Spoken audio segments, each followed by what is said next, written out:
lebih dalam mengenai bahas Windrest ya, boleh dong dilihat dulu bagaimana pergerakan indeks harga saham gabungan 1 minggu ke depan. Oke, ya sebenarnya posisi ISG sekarang itu kita masih kecenderungan bergerak lebih terbatas. Dan ini benar-benar kelihatan dari akhir bulan lalu sampai dengan sekarang menjelang November akhir ini, ISG itu belum kemana-mana sebenarnya. ISG itu mentok di 7.150, turun ke bawah juga mentok di 6.950. Jadi rentangnya di situ-situ aja. Mungkin para sobat investor ngerasa kok saya beli saham 2-3 hari turun lagi, ya turun sebentar naik lagi. Ya karena memang secara garis besar atau indeksnya sendiri itu kita masih di zona yang kita bisa sebutnya adalah sideways atau trendless. Dan memang ini disebabkan karena para investor juga masih menunggu atau masih melihat momentum yang baik gitu ya. Kalau kita lihat memang di pekan ini juga sebenarnya ada dua hal penting yang perlu dicermati kenapa ISG kita masih sideways terus gitu ya. Salah satunya dari luar itu nanti hari Rabu itu ada pidato dari ketua The Fed, Jerome Powell yang akan mungkin membacakan hasil meeting FOMC kemarin, dan memang terlihat juga harusnya ini bisa direspon positif. Kenapa? Karena para pejabat The Fed ini sudah sepakat bahwa mereka akan lebih cooling down. Mereka tidak akan seagresif sebelum-sebelumnya dalam menaikkan suku bunga. Nah, saya pikir ini harusnya bisa menjadi titik yang baik gitu ya untuk bulan Desember. Dan memang kalau kita lihat sendiri ya, bulan November ini kalau tadi di awal sudah disebutkan Mbak Nadine, setiap Desember tuh ISG selalu naik ya dalam 15 tahun terakhir. Itu betul, ya selalu hijau mengerali.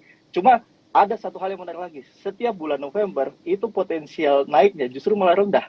Jadi kalau dalam 11 tahun terakhir nih, 4 bulan di dalam 11 tahun itu dia hijau, tapi 8 bulan sisanya dia selalu merah.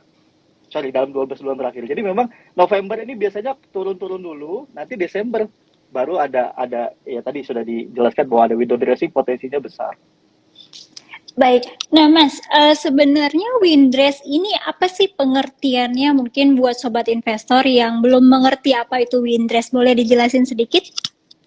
Iya, jadi ya mungkin istilahnya Windrest atau poles saham ini adalah ya mungkin secara garis besar ya tadi sebenarnya sudah disebutkan juga bahwa memang ini ada sedikit poles sebagai para fund manager, karena memang biasanya Windrest ini juga dilakukan oleh para fund manager ini memang tujuannya adalah untuk bagaimana return mereka dalam 1 tahun ini bisa lebih atau di atas bahkan mengalahkan indeks.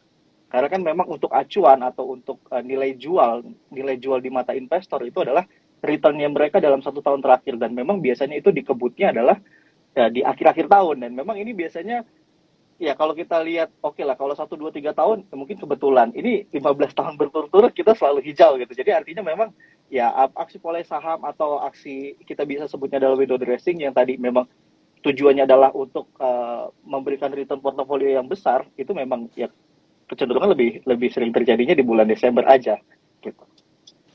Oke, baik. Jadi sebenarnya apakah Windrest ini ada azas manfaat nggak sih Mas di belakangnya ini? Itu perlu dijawab nanti Mas, jangan sekarang. Nah, Mas, fenomena Windrest ini kan seperti yang kita udah bahas muncul setiap akhir tahun ya. Nah, ini udah mau akhir tahun 2022. Sebenarnya itu kira-kira kapan sih tepatnya? Kalau tadi Mas Audi bilang itu setiap Desember, tapi berapa lama nih berjalannya? Iya, oke. Ini saya ada data lagi yang cukup menarik. Saya ambil data 5 tahun terakhir supaya lebih valid lah ya. Kalau terlalu panjang mungkin nanti nggak terlalu. Dalam 5 tahun terakhir, saya perhatikan setiap pekannya, itu di minggu pertama bulan Desember, itu sudah mulai mengalami kenaikan. Dari sejak 2017, 18, sampai dengan 2021 kemarin. Itu startnya adalah awal minggu pertama bulan Desember. Ini kan mungkin masih minggu terakhir November gitu ya.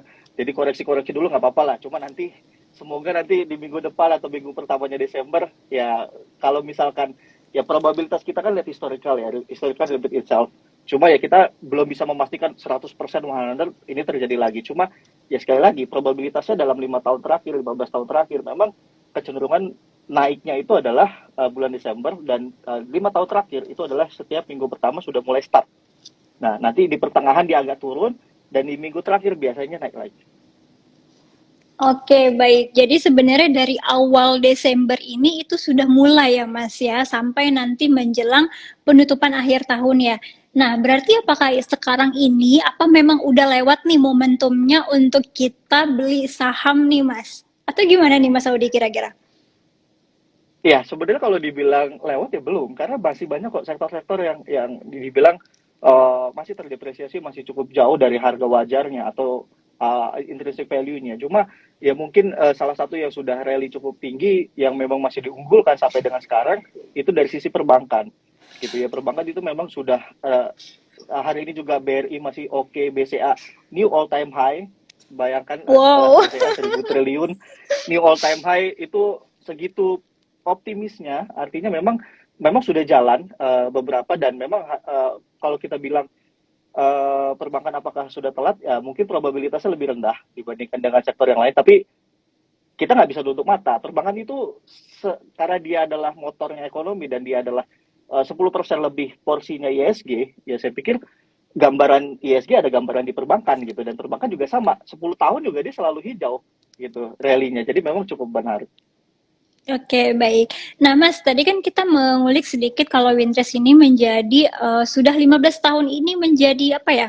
Hal yang positif lah ya, seperti gambarannya, bahkan memiliki probabilitasnya itu cukup kuat gini untuk menghijau di Desember. Nah, selain itu, selain kemungkinan itu, apakah ada sentimen-sentimen yang lain yang mempengaruhi Winters ini?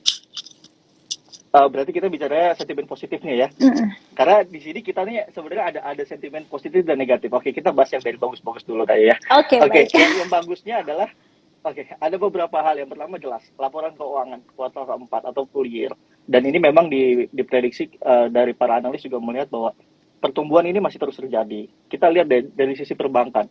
Perbankan kredit semua bagus. Mandiri cetak rekor, BRI juga cetak rekor, artinya kredit juga masih cukup bagus, motor ekonomi masih berjalan dengan baik.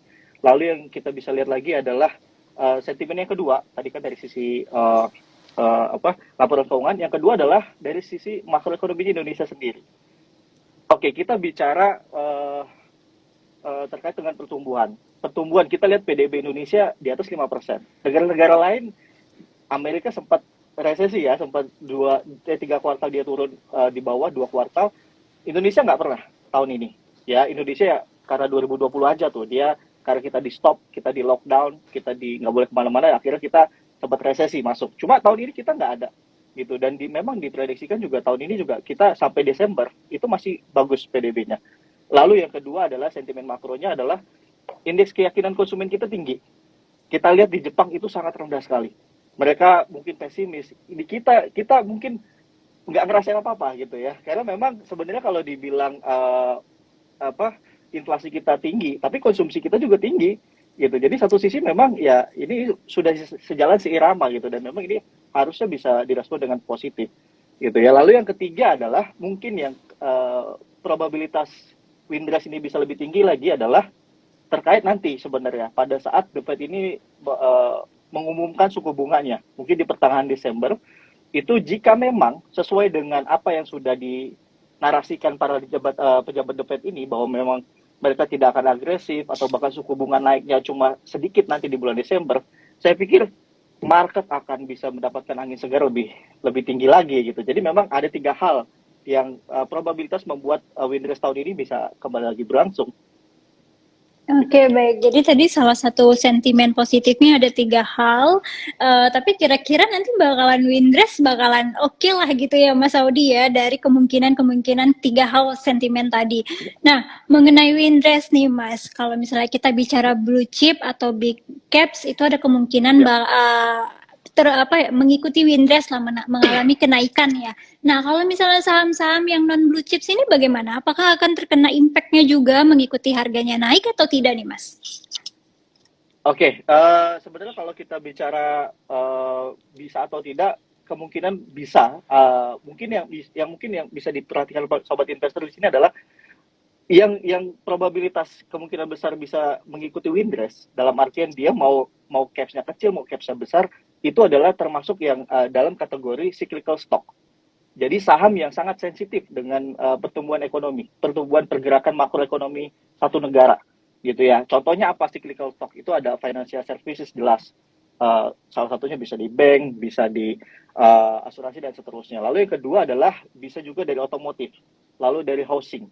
Ya, jadi sektor-sektor yang sensitif ini mau dia capsnya kecil, tapi dalam arti dia harus kondisi laporan keuangannya atau kondisi performance-nya, setidaknya laporannya bagus. Itu mungkin bisa gitu ya. Jadi walaupun kita tadi kan sempat ngebahas bank yang besar-besarnya gitu ya, mungkin bank yang kecil-kecilnya itu juga sejalan kalau misalkan rapor dia juga bagus gitu. Jadi ya mungkin yang bisa diperhatikan adalah mau dia capsnya kecil atau capsnya besar, dia termasuk dalam cyclical stock ya, itu juga mungkin yang bisa terdampak gitu ya, atau bisa mendapatkan sentimen lah positif setidaknya ya itu. Oke, baik. Nah, jadi sebenarnya tadi ada saham-saham big caps ataupun perbankan tadi ya, ataupun yang saham-saham yang memang ada terpengaruh dengan sentimen ekonomi ya, Mas Saudi ya. Nah, Ya. Mas, kalau begitu yang tidak terpengaruh sentimen ekonomi nih, Mas Saudi, itu pergerakannya bagaimana nih, Mas? Tadi ada kemungkinan bakalan mengikuti juga, atau misalnya pergerakan, oh ya udah sentimen sedikit naik terus malah turun lagi. Nah, kira-kira untuk sobat investor yang mau mengkoleksi saham di luar itu, disaranin nggak, Mas, untuk Wintrust ini?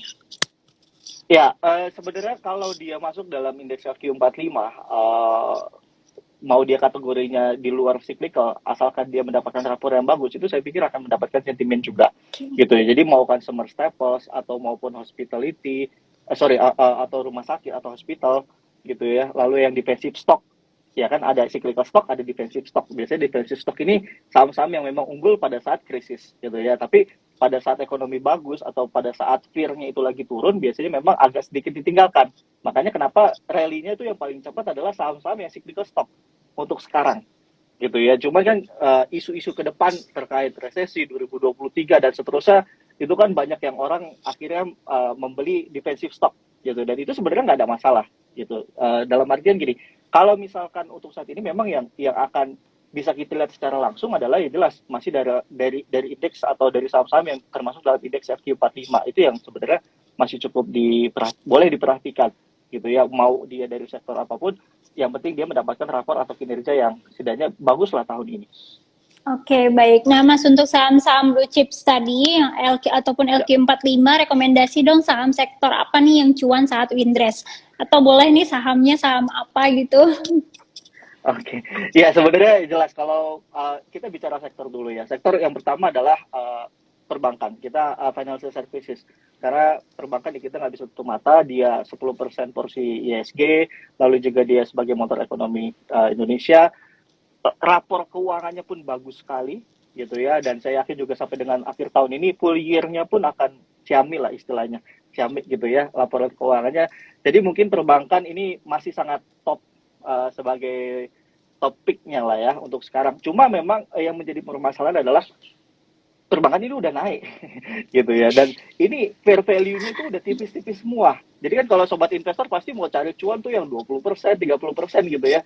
Sampai dengan akhir tahun ya perbankan susah gitu. Cuma apakah ada kemungkinan perbankan naik? Ada gitu. Cuma dia nggak mungkin bisa lebih dari 20%, 30% gitu, karena memang sudah just semua. Kalau teman-teman bisa lihat, sobat investor juga bisa lihat mungkin rapornya kenaikan harga dari awal tahun sampai dengan sekarang, perbankan tuh semua udah naik semua. Jadi memang mungkin kalau kita mengerucut lagi ke saham, ya ini memang yang menjadi topiknya kalau dari saya itu adalah ada di BBRI gitu ya, dengan target price-nya untuk BBRI adalah setidaknya sampai akhir tahun ini di level 4.900. Itu yang mungkin masih cukup menarik gitu. Oke, lalu yang baik. sektor yang kedua tadi kan perbankan, oke. Lalu yang kedua adalah ini termasuk cyclical juga, itu adalah dari energi, khususnya komoditas, yang dimana memang tahun ini kalau teman-teman atau sobat investor mungkin lihat IDX terus membahas mengenai batu bara, mengenai minyak gitu, yang rally-nya gila-gilaan, dan itu memang itu akan mendapatkan sentimen yang cukup positif. Ya mungkin di sini yang bisa dilihat adalah energi, khususnya komoditas batu bara. Ini masih ada yang cukup menarik, itu kita mengerucut lagi adalah Adaro Energy. Itu boleh diperhatikan dengan target price-nya Adaro Energy itu di level 4.100. Gitu. Oke, baik. Nah, kalau tadi kita ngebahas tentang sektor energi nih ya Mas Yaudi ya. Ya, Dari kemarin kan digadang-gadang bahwa sektor energi ini ataupun batu bara itu bakalan naik nih, perkembangannya bagus sampai akhir tahun. Nah, jadi untuk masa Windres ini masih boleh nggak kita buy ini untuk batu bara nih Mas Audi? iya, masih sangat boleh sekali karena memang gini, sebenarnya kan yang menjadi isu sekarang ini kan harga batu bara mulai mulai naik lagi nih setelah terkoreksi beberapa pekan. Salah satu penyebabnya itu adalah Nina, di Australia itu terjadi banjir. Jadi miningnya mereka tuh jadi bermasalah. Otomatis supply sedikit, demand naik. Harga juga ikut naik. Dan ini sebenarnya menjadi peluang juga karena emiten-emiten yang berbasis komoditas itu dia akan berkorelasi positif terhadap harga komoditasnya. Contoh, misalkan Adaro dia core bisnisnya atau bisnis terbesarnya itu adalah dari hasil jual batu bara. Ya otomatis ketika harga batu bara tinggi atau ASP-nya naik, average selling price-nya tinggi, ya otomatis revenue juga akan tumbuh. Dan ini juga sebenarnya sudah terrefleksikan di kuartal ketiga, laporan keuangannya bagus semua. Ratusan persen mereka naiknya. Itu apa nggak bagi-bagi bonus itu ya, tahun ini ya untuk sobat-sobat investor mungkin yang di dalam dunia batu bara, saya yakin juga tahun ini adalah tahunnya mereka gitu ya. Jadi memang apakah masih bisa diperhatikan? Masih sangat bisa. Tapi kemungkinan sampai dengan kuartal 1 tahun depan itu akan mulai terjadi koreksi gitu ya. Jadi setelah demand ini kan sekarang demandnya itu terbesar dari Eropa. Mereka lagi ban impor dari Rusia, mereka lagi hadapi musim dingin, otomatis mereka cari alternatif. Ya larinya ke Australia, larinya ke Indonesia, larinya ke China. Jadi memang ini adalah ya mungkin kita bisa manfaatkan setidaknya sampai dengan akhir tahun dan mungkin nanti kita bisa manfaatkan lagi dari dividen. Nah, biasanya dividen-dividen emiten batubara tuh mereka loyal-loyal kalau bagi dividen gitu. Iya, benar sekali. Nah, Mas, kalau misalnya tadi kita udah bahas Ya, sektor perbankan, batu ya. bara, energi. Nah, sekarang kalau misalnya teknologi nih, Mas, itu ada impact-nya nggak di Windres ini, Mas? Karena digadang-gadang nih ada beberapa perusahaan raksasa teknologi yang ada sentimen negatifnya nih, Mas. Itu gimana? Oke, mungkin kalau kita mengkerucut lagi ya, kalau bisa kita bicara teknologi, sebenarnya di Amerika pun semua udah di diskon, semua hancur-hancuran lah, turunnya udah lebih dari puluhan persen. Di Indonesia sebenarnya yang menjadi permasalahan adalah untuk teknologi atau saham-saham ya bisa kita bilang yang lebih berbasis teknologi itu sekarang tuh permasalahannya adalah mereka kan sedang sedang kesulitan dalam posisi mencetak laba dulu deh setidaknya. Dan kalau kita lihat cash flow-nya buka deh cash flow emiten-emiten ini rata-rata mereka masih burning money gitu.